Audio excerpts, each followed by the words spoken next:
I'm going to speak in bits today. So what does that mean? Well, it's going to be, I want to have short bits of information and then stop.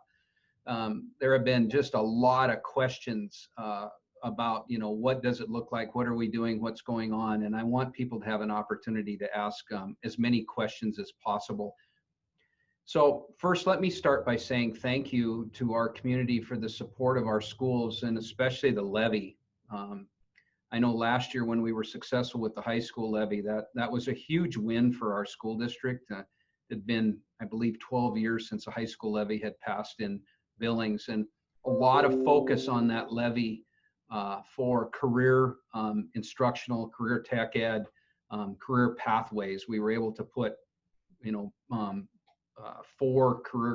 five actual career coaches in three in the high schools and one in the career center, 4 career coaches with a career outreach director, and that has gone really well. I'm very pleased with just even 1 year work. We put a lot of focus in the middle school with that emphasis so that we could basically create sandboxes for students to play in middle school and introduce career pathways to them, and then help parents with course selections as they enter high school, and then create networking components for families and students with employers to get them there. I think the biggest disconnect that we see in our society from talent, interest, talent over to employment is, the more affluent we are in society, the better we're networked. The less affluent we are, the more challenging that networking happens. We all know when you start out in life, it's not what you know, it's who you know. And I really believe that. And we've worked hard on getting who you know, and it's working. It's really working. So regardless of your address, we can get you connected to the person. And then I feel better. I sleep at night and I say, okay, kid, the rest's up to you. We put this in place. We introduce you to who you need to know. Here's your courses. Now you need to get your butt out of bed and get going. And I think we're going to see some huge gains from that as we move forward. So thank you for that. And then to follow up on the elementary levy, to pass a levy in the wake of issues that we're dealing with here in Yellowstone County, I think it's just unbelievable. And we are so thankful as a school district for that support. So thank you. As far as schools go, wow, that's all I can say. I mean, from last spring to where we are now and the start and the anxiety that I'm seeing is just unbelievable. However, here's the reality. It's really interesting from my perspective in restarting school in the largest school district in Montana. What we do know from the COVID virus is we know that no one really knows. And I say that respectfully, because when you start to plan on what it should look like, and know that I'm in constant contact with all the other AA superintendents, and we have been since we went into closure. We share each other's ideas. We talk through a lot of things together. We're educators, so we understand what it's like to collaborate. It's really been interesting. I was saying I've been in 33 years of education, and this is my first pandemic. Wow. I hope there aren't any more. So when you start making plans of what schools should look like, you have to start with, what do you know? Well, the first thing we know is no one really knows. So that's like putting a foundation on sand, right? No one really knows. Well, should we come back on Monday and Tuesday and then not come back on Thursday and Friday? Is that safer? Or what does that do for families who have child-age children, school-age children, and so they're not in school that day because this person's in school? And so what does that do for our staff that have to teach all 5 days, some in remote, some in live instruction, but yet their children are home? And so that's a hybrid model, and that's a challenge. And so you'll see some communities with it, and I have not been a proponent of it just because of the research that is showing that it may not. Now, I'm not saying it will. Again, no one really knows that it may not eliminate the transmission or reduce the transmission. Now, common sense would say, well, it would, because you're half the students. And so what I'm doing with you is I'm sharing with you a lot of the mindset of what's gone on. So, and this started in in March when we shut down, because I was thinking, oh my gosh, August 24th is not that far away, trust me. So here's what we know. People don't really know. Here's what we know, that when we went into remote learning last spring, that 30% of our student population completely disengaged. That's what we know. And didn't really do anything. Some didn't have access to internet service. We worked hard to get them internet service, but some people need a teacher. Gee, go figure. Then we know the remaining 70% of the population, I'll say maybe 69%, 68%, held their own. Well, okay, we can cheer for a little while, but remember that we don't hold our own. We grow. And so I'm concerned about that. So we have about probably 98, 99% of our students that are behind, and some of them much further behind. We operated some summer programs this year, live instruction, face masks, face coverings, held my breath, trust me, because I knew it was important for a lot of the students that are in reading programs, high school, summer school. We had 246 students this summer in high school, summer school that gained credit. They were masked and temperature checked every day. Thank goodness we did that. They got ahead. Joe Walsh, Principal Walsh at Newman Elementary, hosted a privately funded reading program. It's kind of a cool story. A counselor that we had in the district for years, and I wished I'd had her name. Somebody will probably say the name, has financed a reading summer program for incoming first and second graders. And the first thing I did when they came in, and it was really funny. So kindergarten is my favorite grade level. I mean, they are just cute, right?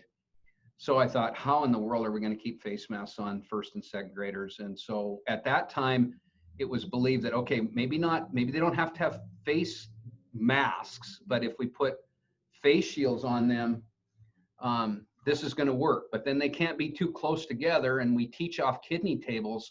So a teacher is close. So when you're teaching reading to first and second graders, they have to see you enunciate, which was one of the reasons that we couldn't use face masks, because they have to see you enunciate, and you have to see them enunciate. Well, here they are. And they finished, and they have their little face shields on. And they did it. They really did it. So what I asked Principal Walsh was, where are we? Where are they? And he said, they're further behind than what I thought. And I was like, oh my gosh, not good. So I'm worried about that.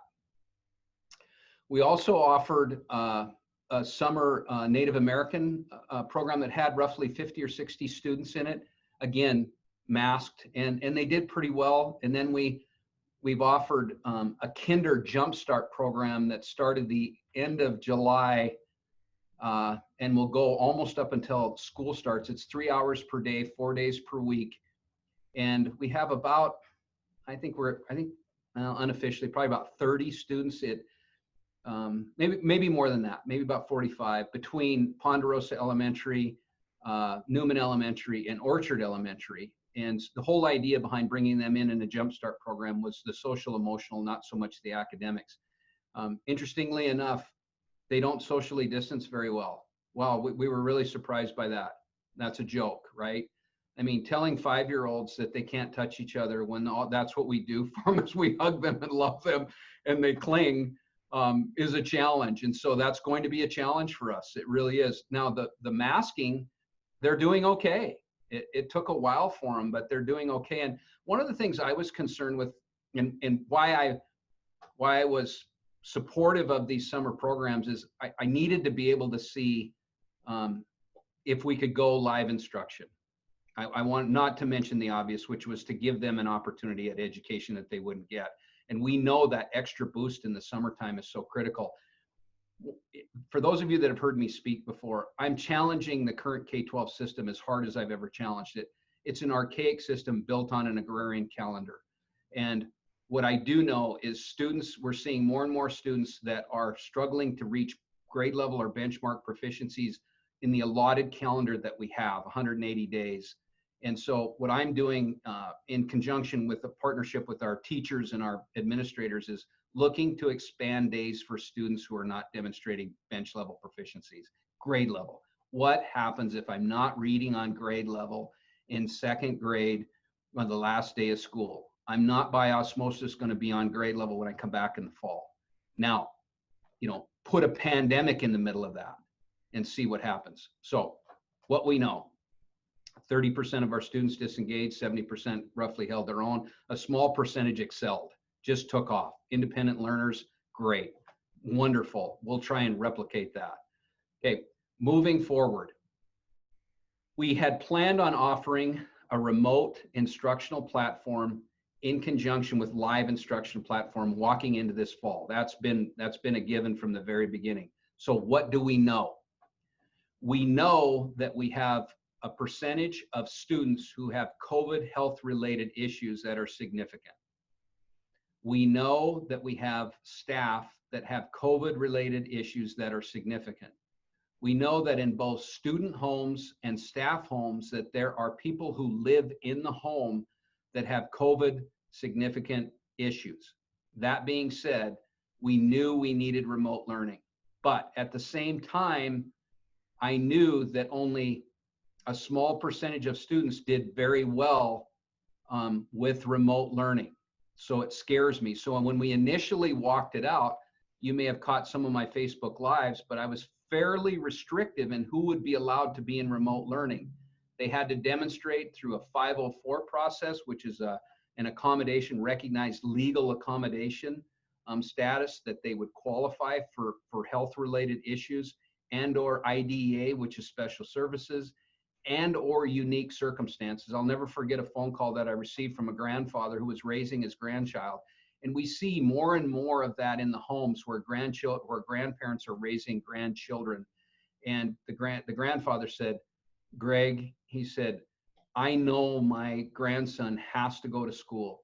And he was an elementary age child. And he said, but my health, he said, I can't risk it. I have emphysema, I have certain health issues. And he said, I just know he has to go, but I can't put him there because if something happens to me, I don't know what will happen to him. Boy, I'll tell you, when you take calls like that, you're just like, oh my gosh.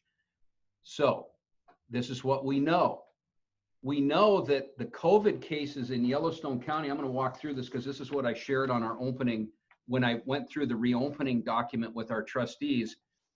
Using John Felton's weekly counts based on the CDC, they refer to them as MMWR weeks. It's a Sunday count to a Saturday time frame, so Sunday to the next Saturday.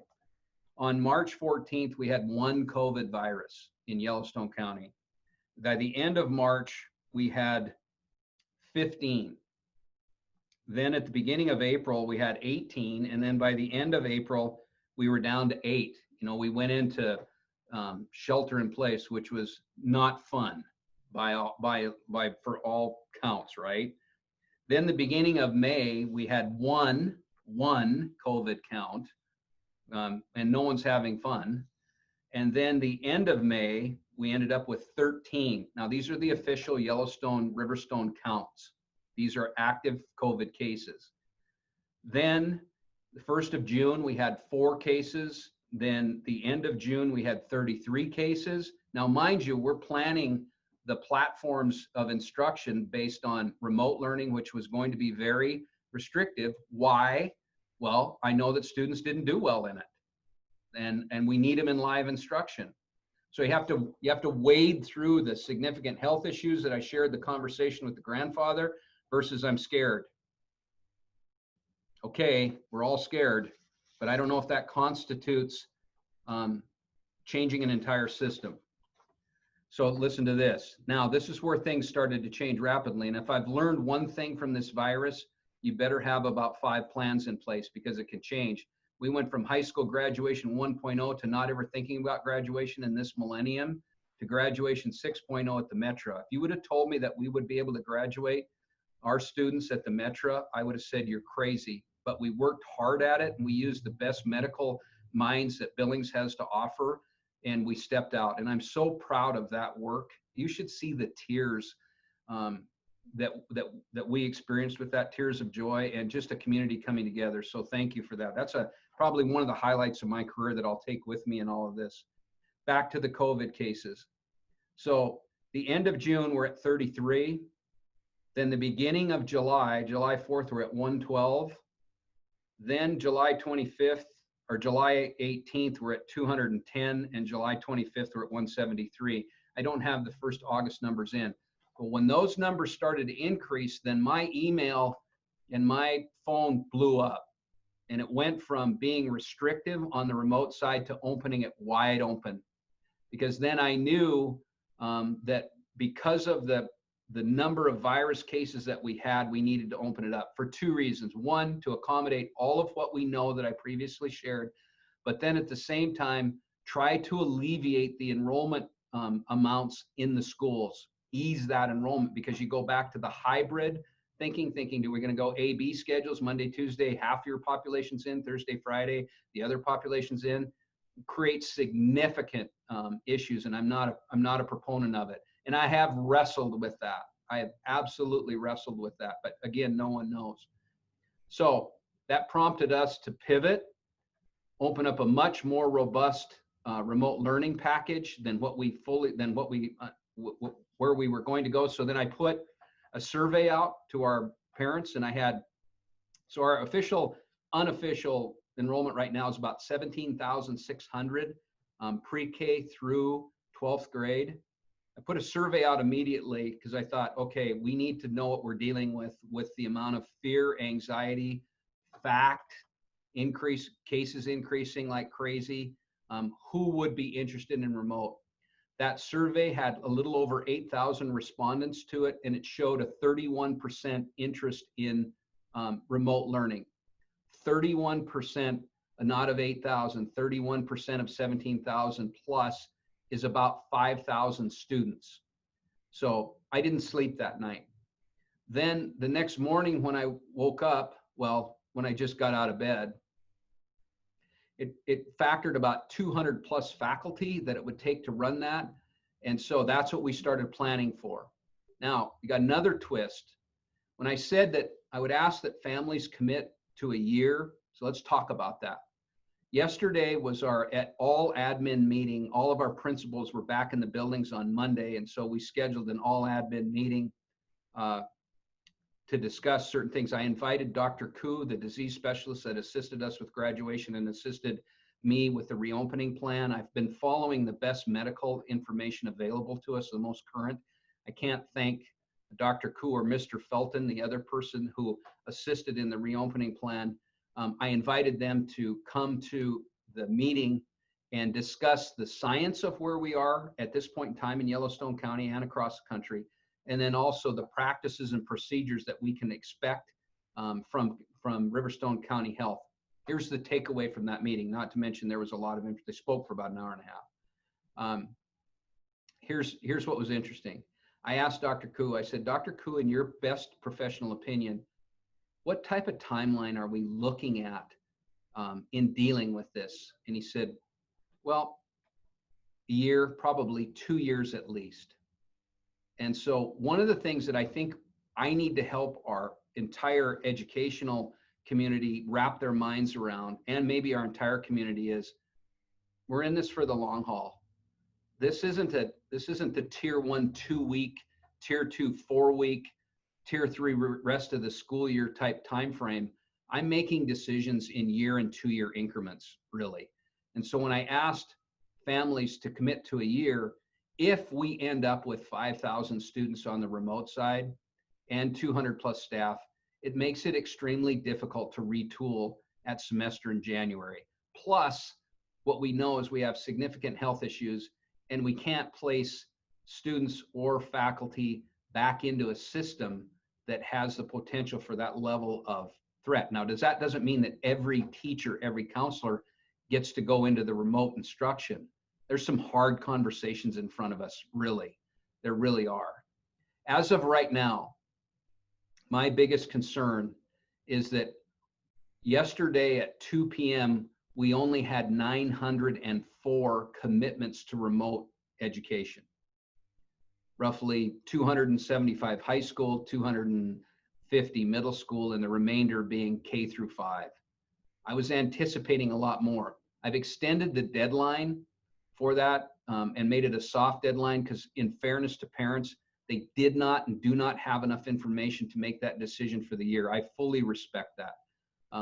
It's just a challenge that we have. So I'm okay moving forward with it. It's just going to create some more issues and stuff, but this whole thing has created more issues. I'm not worried about it. I'd rather have people have the time to make the right decision. So does that mean that I have to commit to the year on one of them? Well, if we have the opportunity to move students back and forth, we'll do the best we can.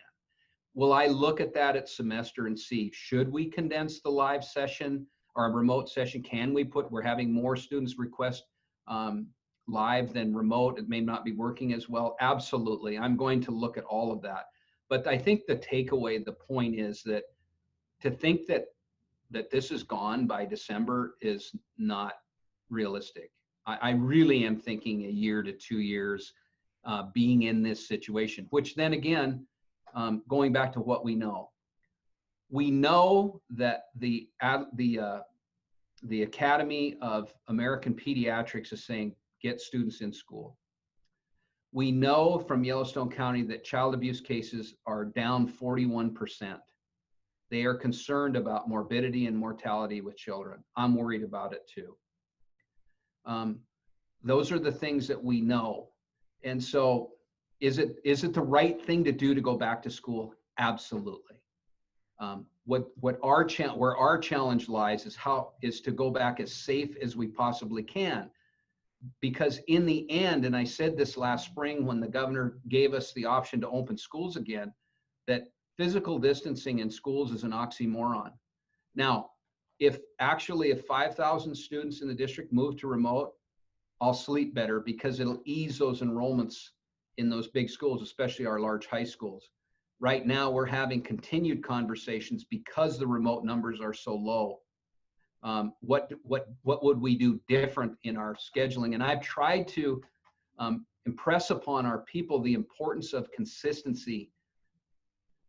If we can keep things as close to normal as possible, it will help people with their anxiety. Our teachers are afraid.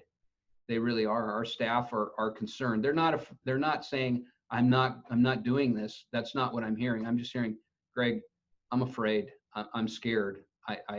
What do we need to do? Well, we need to do the best we can, make the best decisions. Face coverings are effective. That's why I made that announcement very early in this process to get people used to it. I wear them. I don't like them, but if our kindergartners and first graders can battle through it, then we sure in the heck can battle through it. So those are some of the things we know. So right now we are offering a remote session. We are offering a live session. We are in updated conversations because the remote sessions are less than what I anticipated. We're extending the deadline for remote because I want to encourage that remote for the reasons that I stated. And so we'll work with our parents and we'll work with all of the situation we need to do. And so I'll stop there and I'll open it up for questions. Thank you, Greg. I did want to note Heidi Knudsen brought the name forward of the person you mentioned early on. Jan Wheeler funds the Newman Tutoring Program with assistance from the Education Foundation. So I know we wanted to give her credit. Just a reminder, as you have questions, to please post them in the chat box. I know I can throw out personally. I have a 9-year-old going into 3rd grade, and then a 4-year-old I'll be sending back to preschool in some form or fashion, still trying to figure out what that looks like. Could you talk a little bit about what the remote learning day will look like for the students who will be doing that? I'm sure it will vary pretty greatly by grade level, but also highlighting how that will have changed from what it looked like this spring to what will be rolled out this fall. That's a great question, Kelly. On our website, billingschools.org, you can go to a day in the life of a remote learner. It was updated today, posted today. And basically, so let's go last spring. Last spring, we pivoted on a dime and we went to a remote and a live not live instruction, but packet instruction. And it was to help accommodate working families. So we were flexible with the school day. I mean, it was really challenging for our teachers. I would hear stories of teachers being online at 5 in the morning, speaking with parents before they went to work, and in that night being on it till 10, 11 for parents coming home at night trying to reach them. So there were some challenges on both sides of that. the remote learning school day will mirror the normal school day, which is what we have now. So if you think of it simplistically, from 8 to 3, you can anticipate that happening. Now, does that mean that the teacher is going to be online from 8 to 3 teaching steady? No. You will see, when you look at the website, you'll see the actual day for each level. They'll be teaching synchronously and asynchronously. So let's talk about that. Synchronous learning will be the teachers will be live and they will be on screen teaching. Students will be involved. They'll also teach asynchronously, which means that those of you online that have, or those that are online that have taken courses online, college courses or whatever it may be, those are taught most of the time asynchronously. You sign on, you post, you do your assignments. The teacher checks in with you, has check-in times or office hours or whatever it may be. So it will be both. And then there will be office hours for teachers to coordinate with parents. And so it's really it's the cutting edge.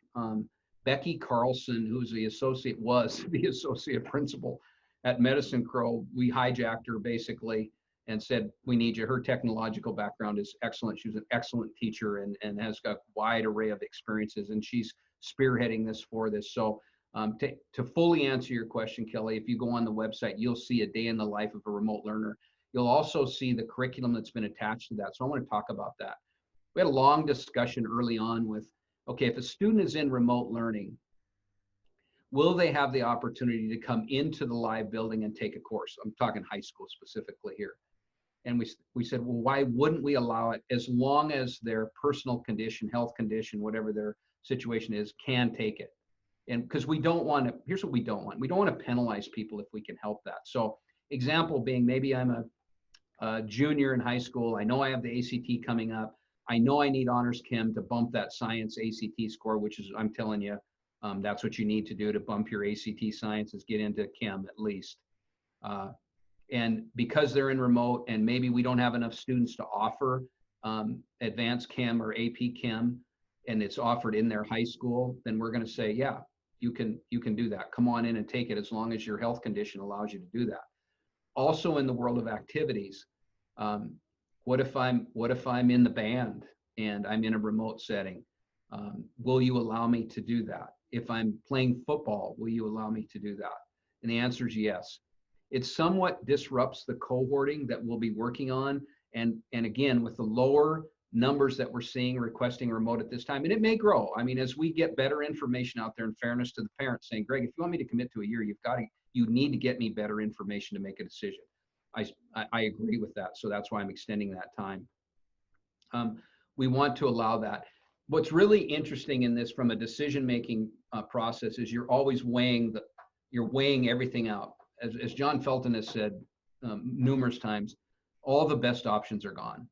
Now we're down to just challenging options. So I hope that answers your question. Yes, thank you. So we've had a couple of questions come in. The first one I saw posted was from Michael. Any idea what alternative plans for scheduling would look like if you don't see the spike in remote signups that you're looking for? Yeah, we've talked about this for quite a while, and it would probably be a block schedule in the larger schools where we would look at not allowing, say, a high school that has a 6-period day, exchange 6 classes in a day. We might limit that to reduce that to 2 or whatever it may be. I mean, we've been talking about it. They're talking about it right now. So that's what it would look like. Yeah, interesting, good question, Michael. We know we want students at school, right? Okay, so that being said, when we bring them to school, and we have challenges in large schools. I mean, the double A's, it's not like 200 kids are in the high school. West High is scheduled to be at 2,200. So those are big schools. So we'd look at block type scheduling, and those conversations are occurring now. Thank you. Michelle asked about graduation requirements. Is there any leeway on graduation requirements for seniors? She has a senior that has requirements of government, English, etc., but are additional electives to meet credit hours necessary during a pandemic? I've asked that question and it hasn't been answered to the Board of Public Ed.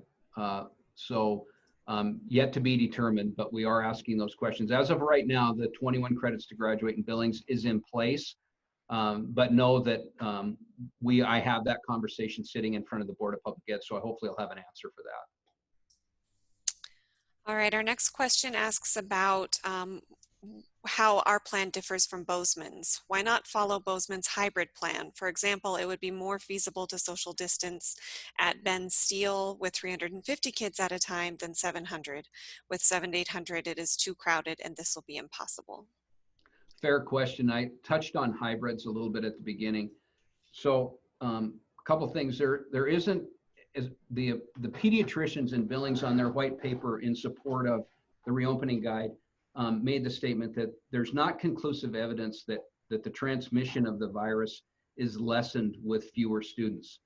There's also information out there from a study at Harvard that says that if you let half your students go to school one day and the other half stay home and they get placed into daycare, there's chances that you're going to pick up more of the bug and bring it in than if they were in school every day. Okay, those are some of the things to consider. The other part of this is for working families that have school-age children. If I'm working, then what do I do with my child on Tuesday and Thursday if they're home? If you saw yesterday, there was a small demonstration in front of the Wilson Building in Bozeman, making that statement that we expect school for everyone. It's a good question. It's not conclusive enough for the weighing of the direction that you would or should do it. So that's where we are at this time. All right, our next question, Greg, is from a parent. It says, so many kids didn't do any learning for the last 10 weeks of the school year. Not all of them did summer school. Are they going to have to go back and reteach those 10 weeks of information? And what happens to the kids who did learn and will get bored? And how are they going to, how are our poor teachers going to walk that line of keeping everybody engaged? Really interesting you asked that question today. So as I stated, yesterday was all admin meeting, and we walked through a lot of the issues. And then this morning was the elementary principals. And so I had made a statement to our administrators that as we open school, it's going to be critical. We're going to see a wide range of emotional issues, I think, with staff and students, and to really focus the initial part of the school year, or not the school year, but when we come back the first couple of weeks on social emotional, and we'll worry about the academics later. And then I stepped out of the elementary principals meeting today, and a couple of principals came up and said, so you're not going to allow us to assess our students where they are in reading and math? And I said, no, we are. And they said, well, when? And I said, well, let's and I did the EIO type thing, and they want to assess their students right away. I'm supportive of that as long as they can read our students. And as far as social emotional goes, I mean, there could be schools that, yes, are ready to assess on day one. I'm not going to say test. I mean, some people say testing. No, we're really assessing where they are. We need to know. There's no doubt about that. But I want to be able to do it where a student is not feeling extended stress from that. So we're going to assess at the beginning of the year. We really are, to find out just what gaps we're dealing with. And I think from what Principal Walsh said at Newman with the incoming first and second graders, that they were further behind than what he anticipated in literacy. All right, so our next question is about when we have the inevitable COVID outbreak in one of our schools or several of them. What are the plans for that? And I would extend on that actually to, how stringent will the questioning or the contact tracing be if a student is exposed? How will that be handled? I use this example with our principals. I kept trying to find something that people could maybe attach to. For those of us that are old enough that remember the HIV scare that we went through, there was discussion about, well, how do I know if someone has HIV and because I want to know. Well, the reality of it, law protects confidentiality, and the same thing will fall into place for COVID. In the case that a student tests positive for COVID, Riverstone Health controls everything. What they will do is they will only inform the individuals who they feel through their contact tracing need to be informed and then quarantined. If you're considered not to be a close contact of an individual that tests positive, then it's business as usual. So let's go through a scenario. So let's say a classroom, a child tests positive for COVID. We're not going to be told that that child tested positive for COVID. And what they will do is they'll do the contact tracing. And if there are 2 students in the classroom that was close to that student that they feel needs to be placed into quarantine because they consider them a close contact being in proximity to another individual who's test positive for 15 minutes or more. And then in some cases, that scenario even changes based on other information that Riverstone works with. Then they control that through confidentiality, and they will inform the individuals that a person that has been in contact with you has tested positive, place you in quarantine for a period of time, and then move forward. For schools, this isn't foreign to us. Now, mind you, I'm not trying to insult your intelligence, but it will follow the same process. If many of you may remember whooping cough. So they'll follow the same type of process. If a student is diagnosed with whooping cough, they go in, they do contact tracing, and then anybody that they feel could be infected by it is informed and placed into quarantine. And so that's how we'll move forward. So from a school district, we will be informed through that. And then also our nurses are developing and already have developed procedures and practices for as we are informed, right?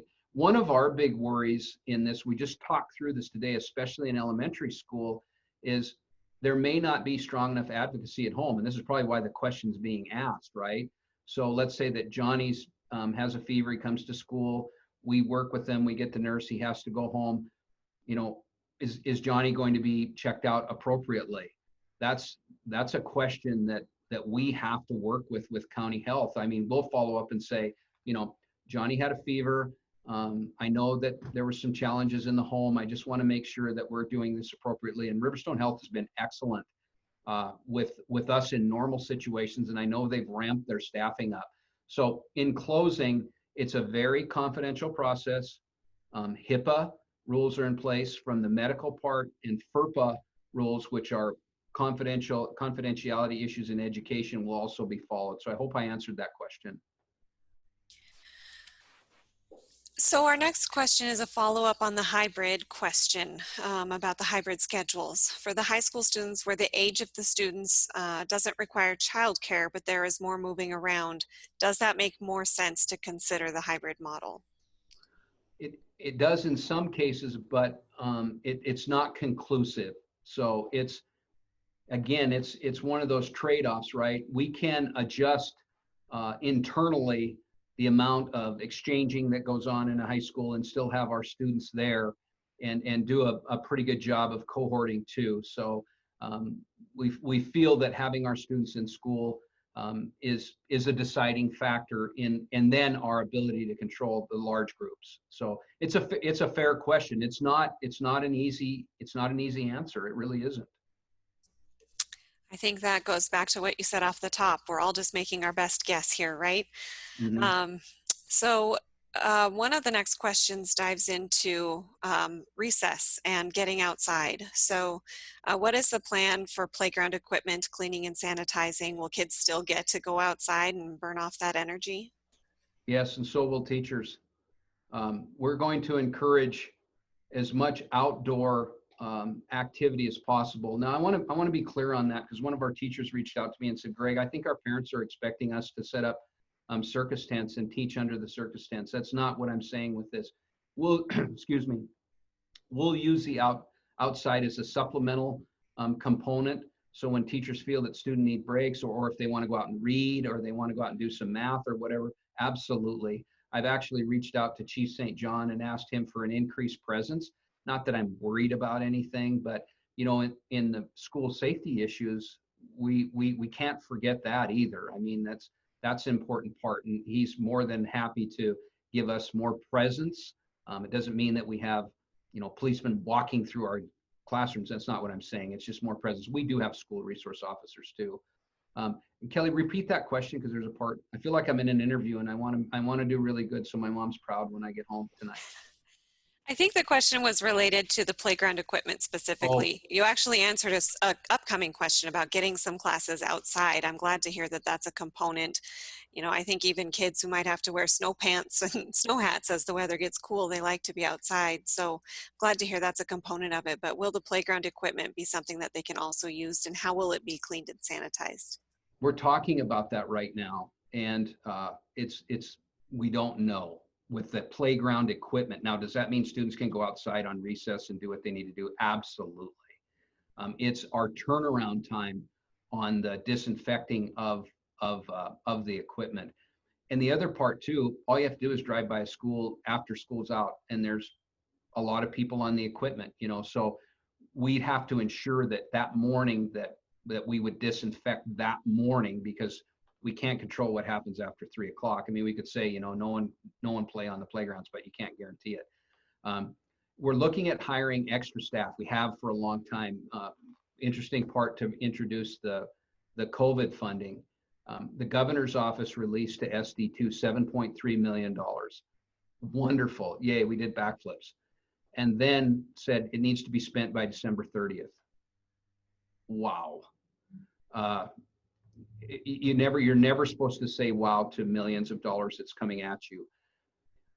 There's two primary areas that this funding is earmarked for. Now, in the COVID relief funds that came to us last year through the Office of Public Instruction, which is a little bit north of 3 million, that doesn't have a sunset date until September of 2022. Yay. The two areas that we've earmarked for funds are letter A is all PP&E, all safety equipment, all disinfectants, air handling systems if we need it, anything under the sun that comes with PP&E cleaning, okay? B is FTE, full-time employees, more substitutes, more teachers, more custodians, more everything. And what we feel good about disinfecting in the school and the manner in which we are going to do that. We still have questions about playground equipment, groups coming on and groups coming off. I don't have an answer to that yet. Now, there is a product out there that's and I'm going to refer to it as nanotechnology. It's not conclusive enough for me as a superintendent to make a decision on it yet. But what they say is that the molecular structure can adhere itself to surfaces, and has a 30-day window that you wouldn't have to clean it. That scares the heck out of me. And I need to see proof, but if we could see something like that, it would ease our issues with playground equipment. Here's what I'm hoping. I'm hoping that we can get enough staff, and that's not an easy thing. I'm saying this to a chamber group, right? Go find employees. Okay, yeah, whatever. That we can get in this role to add to the cleaning, but we've aggressively gone after that. So if we can get the cleaning, the people, definitely. If not, we may be limited to rotations with playground equipment, unless the nanotechnology is really there, and we feel confident that we could spray it once a day, a couple times a day, and it would suffice, even though it has that type of situation. So what's another thing with this whole virus is the emerging products that are coming at us left and right, and we have to slow it all down, vet it, and make sure that it does what it says it's going to do. So we had another question come in clarifying the potential for a COVID outbreak. I'm going to read it verbatim here. He's got, this person has two questions. To clarify, a positive test result, quarantine for one student in a class, is not information that would be shared, even in a general anonymous way, with even the families of that classroom cohort from the school's principal. And the second question, at what point does the number of positive test results warrant a classroom closure, school closure, or district closure, and for what length of time? That sounds like a calculus problem that I saw that I ran away from early in my career. Okay, so Riverstone Health will guide us in if the cases get to a point where we would go into some other form of closure, right? The classroom, the school. It would have to be where they consider that the spread has been wide enough that that would constitute that. What's that threshold point? I don't know. If we have a classroom of 20 students, and does that mean that if 4 tested positive, that the remaining class would be quarantined? I don't know. There are, interestingly enough, there are variables attached to this as far as close contact are concerned. That is their guiding principle. And so what our principals are trying to do and our teachers are trying to do, especially in elementary schools, is as they cohort a class. So let's say the cohort is second grade, Mrs. Nelson's second grade class, and it has 20 students in it. That's a cohort. Well, then in that cohort, I'm sure what our teachers will work toward is if they do have any type of small grouping, still have to physically distance their students to the best of their ability. Then they'll look at those pods then and see exactly how many students in a pod tested positive or how many pods tested positive. So better to be answered by Mr. Felton on what would the threshold of that be. Okay, Kelly, read me the second part of that question so I can answer that, please. Yeah, the second part of the question was, at what point does the number of positive test results warrant a classroom closure, school closure, district closure, and for what length of time? Okay, so I touched on the classroom closure. I don't know. What I asked Mr. Felton when I asked him to provide the case counts, which I shared with you at the beginning of this town hall meeting, I said, Mr. Felton, on 7/11, on July 11th, we had a peak count of 220 cases for that week. Then on 7/18, we were at 210. And then it's on 7/25, we were at 173, which drove us to make the changes to expand the remote learning. I've already covered that. So I said, Mr. Felton, are we at a level that you would consider us approaching a school closure or at least postponing the opening of school? And he said, no.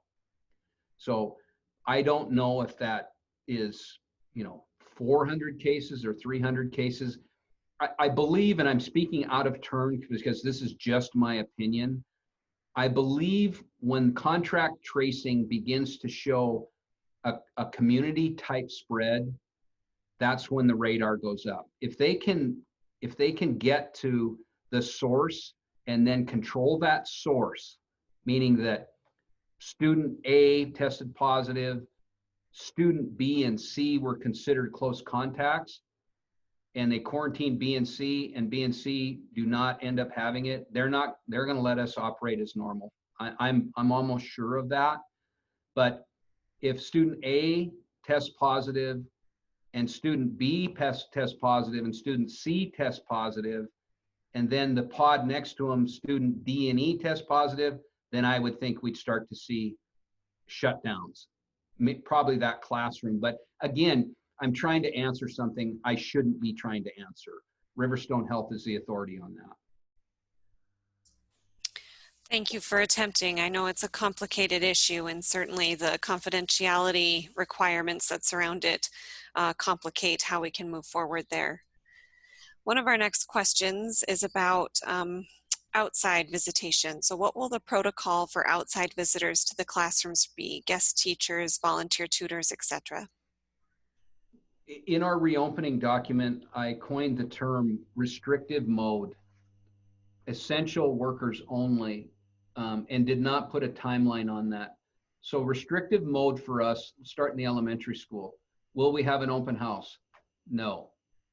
Will we have an assembly in the middle of the day? No. Will Mr. Nelson and his ice cream truck come and drive up? No.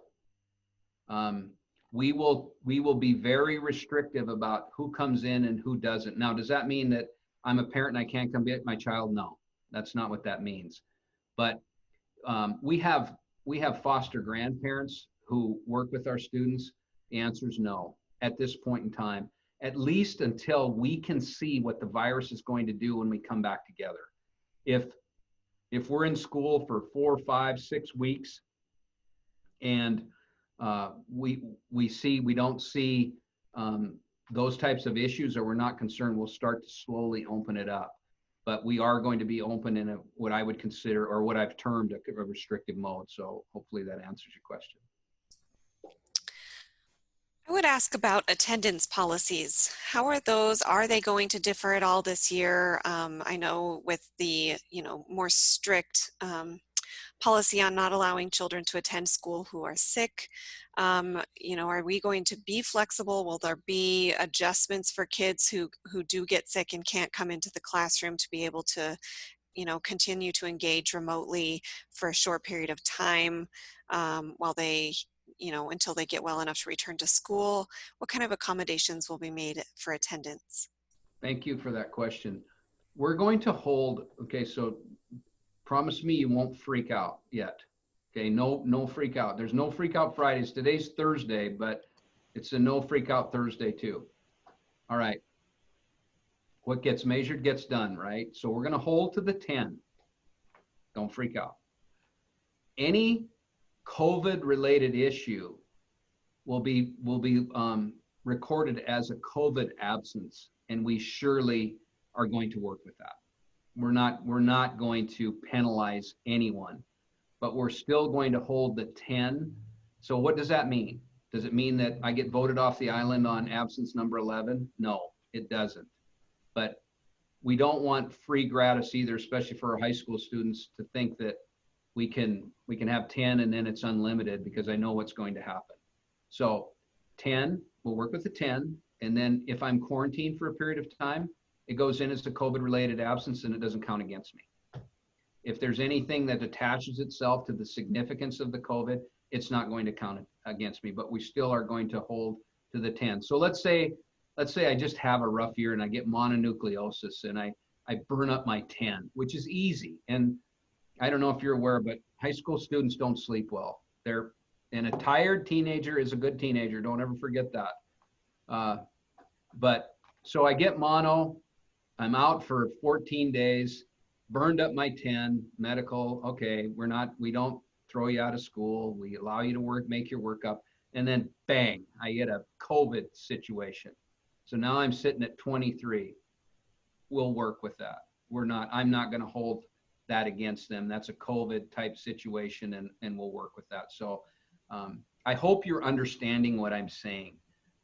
We're going to hold to the 10, but we're going to use common sense on COVID health related issues. And just like we do, I mean, students, I get mono and then I get back and finally feeling good, and I'm riding my motorcycle and I fall off and break my leg, and you're like, oh my gosh. So I mean, life happens, right? We'll work with it. Thank you. To the group, we've got at least three more questions here to answer as we wind down. So if you do have any questions you want to make sure we get out there, please go ahead and put them in the Q&A box or the chat so we can get them over to Greg as we reach the end of our time together. One of the other questions was early on, you mentioned challenging the K-12 system.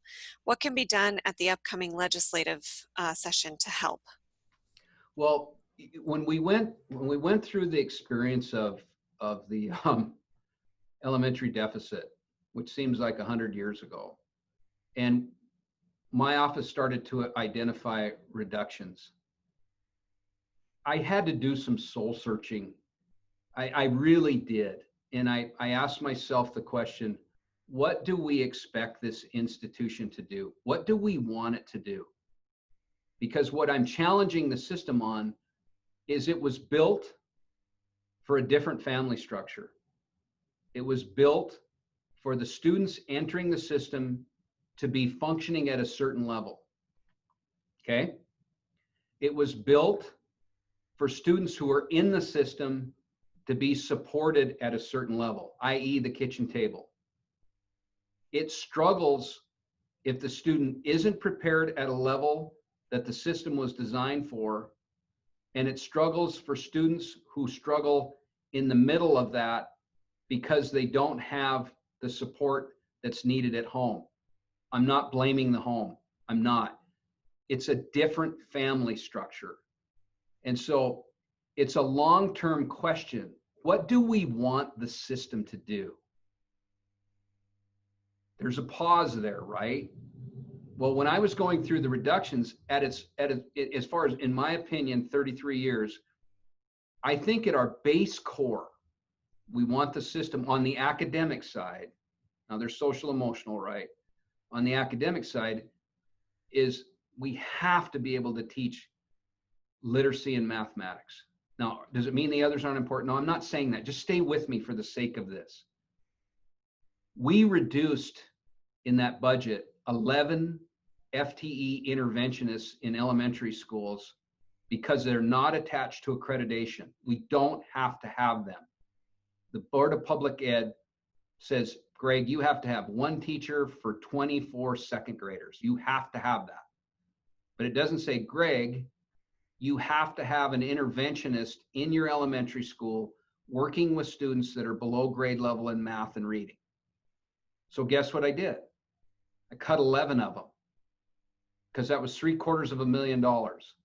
So that's where I landed when I said, what do we want the system to do at its core value, focusing in the elementary?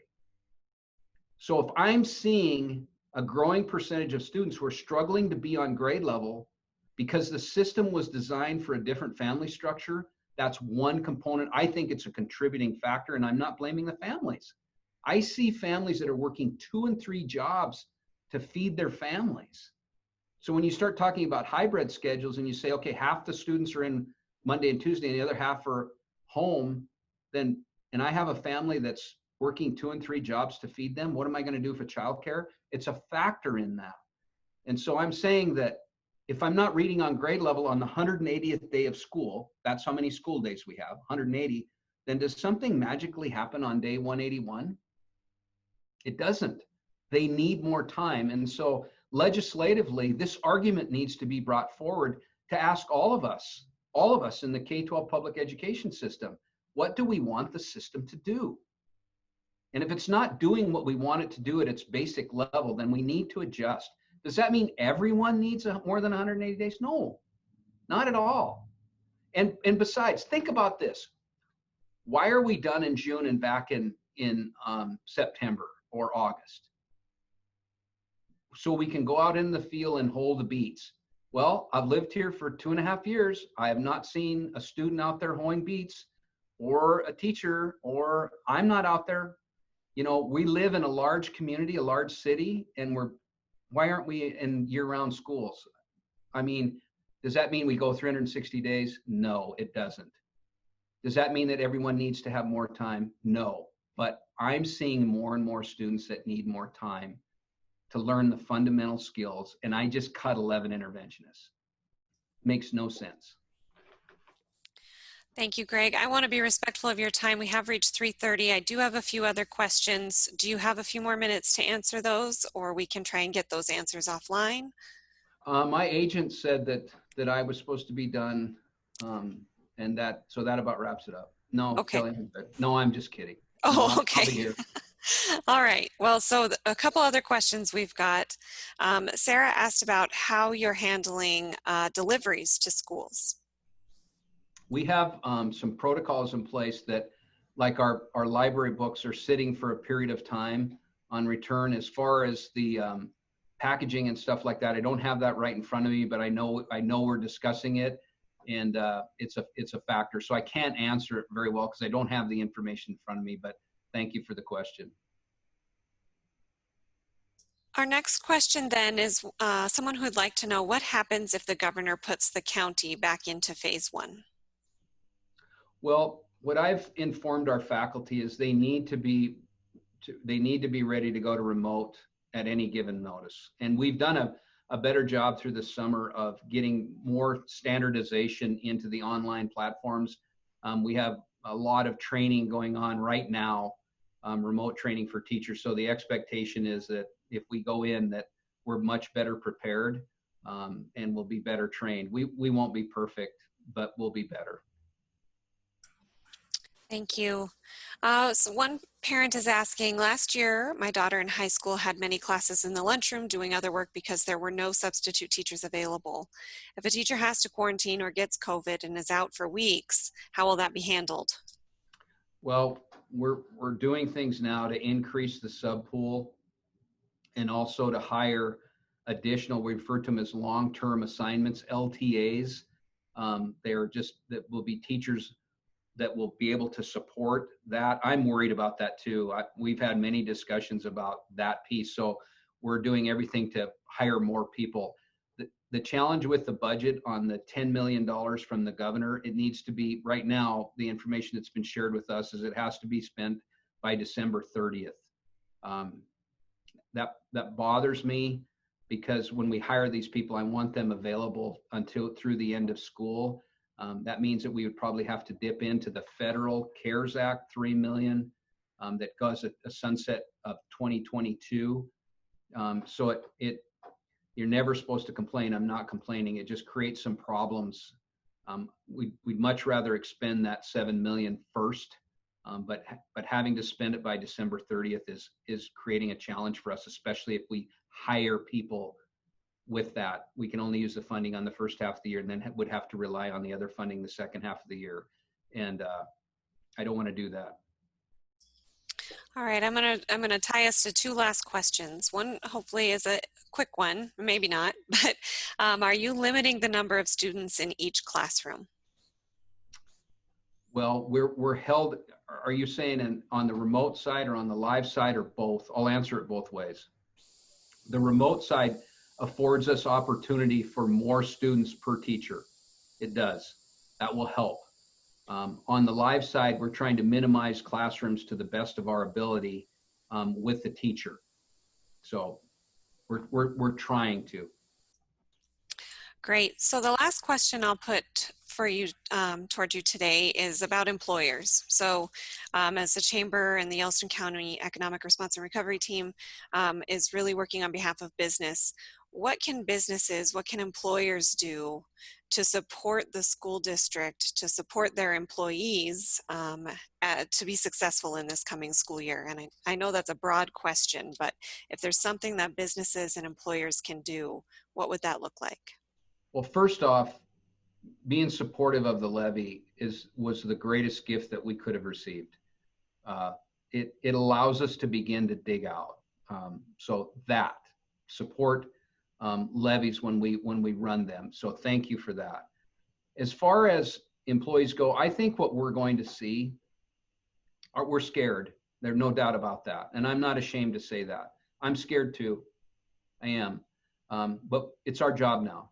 We're essential workers, and we have to step up, and we'll do the best we can.